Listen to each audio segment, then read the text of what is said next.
आज की वीडियो में हम कतर के कुछ नए रूल के बारे में बात करेंगे और कुछ नई अपडेट के बारे में आपको बताएंगे जो सीआईडी की तरफ से ऐसे लोग जिनकी आईडी एक्सपायर हो गई है या वीज़ा एक्सपायर हो गया या अपनी कंपनी को छोड़कर किसी दूसरी कंपनी में काम कर रहे हैं और कतर में इनलीगल रह रहे हैं। बिस्मिल्लाहिर्रहमानिर्रहीम, अस्सलामु अलैकुम।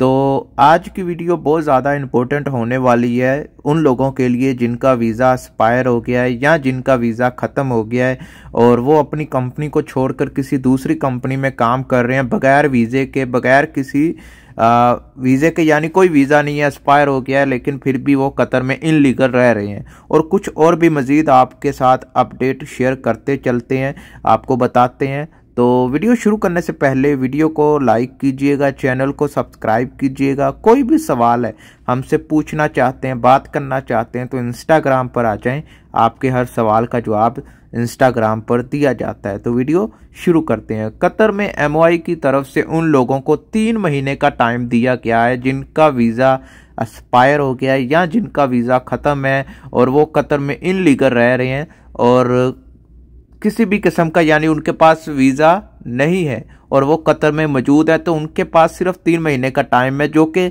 9 फरवरी यानी कल जो 9 फरवरी गुजर गया है, कल के दिन उनका टाइम स्टार्ट हो गया है। और इस प्रोसेस को फॉलो करने के लिए वो सलवा रोड भी जा सकते हैं, जो सीआईडी का सलवा रोड पर ऑफिस है वहाँ पर भी जा सकते हैं। और इसका दूसरा है वो इंटरनेशनल एयरपोर्ट यानी हमद इंटरनेशनल एयरपोर्ट से भी क्लीयरेंस ले सकते हैं।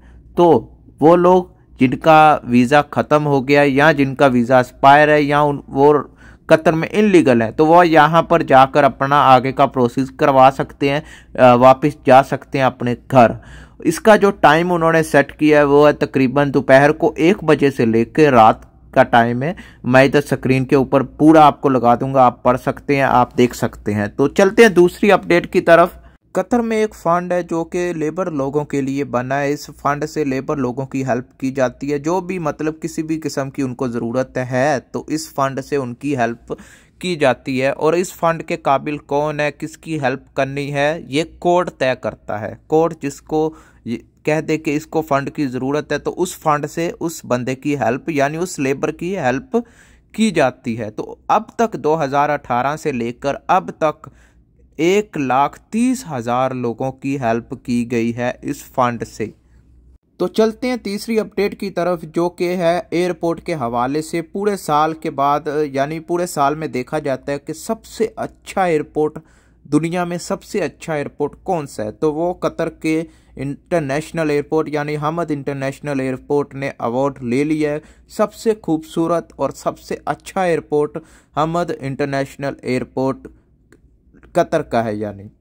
तो चलते हैं अगली अपडेट की तरफ जो कि स्पोर्ट डे, जो कि फरवरी के यानी दूसरे हफ्ते में स्पोर्ट डे मनाया जाता है। ये इसमें लेबर को छुट्टी होती है, लेकिन अगर आपकी छुट्टी नहीं होती, आप काम करते हैं तो वो कंपनी आपको फिर ओवर टाइम भी देती है। और वो लोग ज़रूर कमेंट करें जिनको स्पोर्ट डे की छुट्टी होती है और वो लोग भी कमेंट करें जिनको स्पोर्ट डे की छुट्टी नहीं होती है लेकिन वो जॉब पर जाते हैं, कंपनी उनको सैलरी पे करती है या नहीं करती है। आप कमेंट के ज़रिए हमें बता सकते हैं। तो उम्मीद है ये छोटी सी इन्फॉर्मेशन वीडियो आपको अच्छी लगी होगी। तो अगर अच्छी लगे तो लाइक करें, सब्सक्राइब करें। मिलते हैं नेक्स्ट वीडियो में। अल्लाह हाफिज़।